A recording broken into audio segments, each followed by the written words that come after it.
E a gente pode ver também, né, no nosso livro, os diferentes tamanhos das cidades e como elas crescem. Eu disse no outro áudio, né, no vídeo anterior, que as cidades elas podem crescer de maneira horizontal ou de maneira vertical. A vertical vai ser sempre a criação de prédios, a criação das comunidades que vão sendo criadas nos morros, então elas vão crescendo sempre para cima.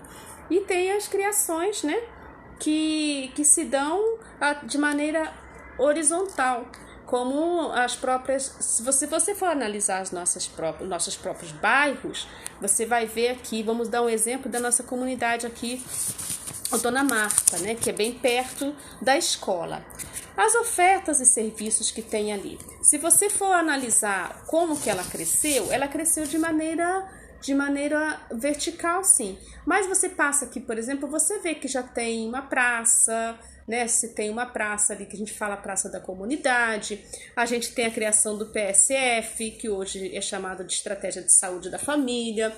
Então você vai vendo que as pessoas vão tendo uma necessidade de ter algum tipo de serviço, oferta de serviço para aquele local, para aquela cidade, para aquele bairro, né, para aquela comunidade. As comunidades também têm direito de ter acesso a serviços. E como vai aumentando a oferta de serviços naqueles locais, vai se aumentando também a oportunidade de trabalho para aquelas pessoas, para que elas possam se manter ali.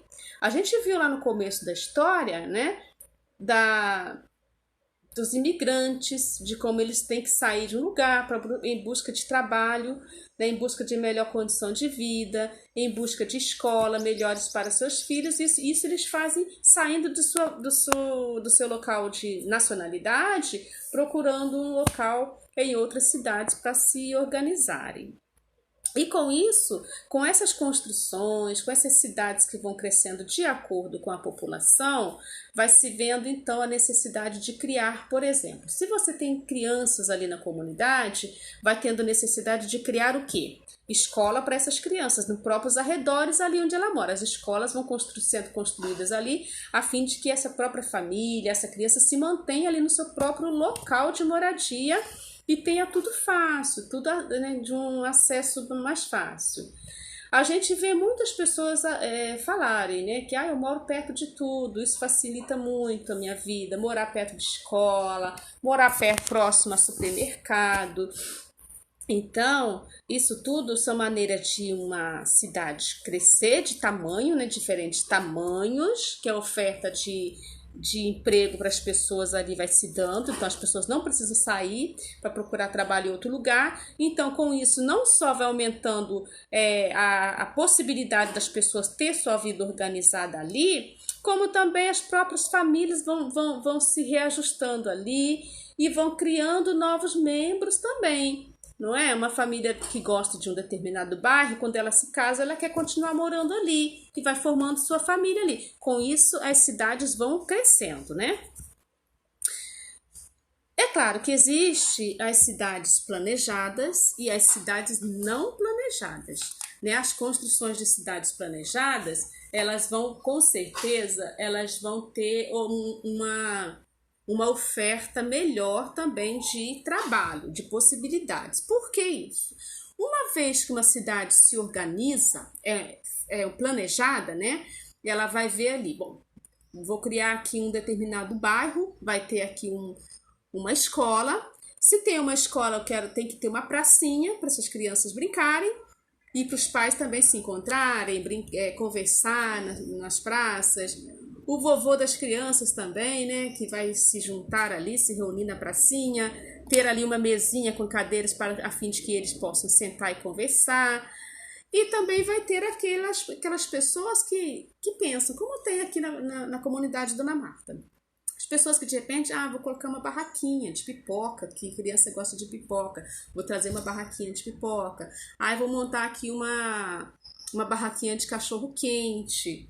Vou colocar uma barraquinha aqui, né, uma barraca onde eu possa oferecer chave, né? O chaveiro que a gente tem ali. Então as pessoas precisam muito disso também. Então tudo isso faz com que uma cidade vai crescendo e a população também vai se organizando dentro da sua própria cidade sem precisar passar pela imigração, tá? Que a gente viu lá no começo. Então isso tudo a gente está vendo na página 131 de geografia. Como foi explicado, existem assuntos aqui que são assuntos mais urgentes ou são assuntos principais, por isso a gente não tem como a gente se prender ao livro todo. Então a gente está passando para vocês as principais partes do livro, tá bom? Que depois eu quero que vocês leiam depois com calma. Só estou dando aqui a explicação do que vocês vão ler, tá certo? Bom, por fim, a gente tem que ter essas cidades planejadas para que o planejamento de uma cidade não vai ter a influência das autoridades depois ou dos tipos de serviço.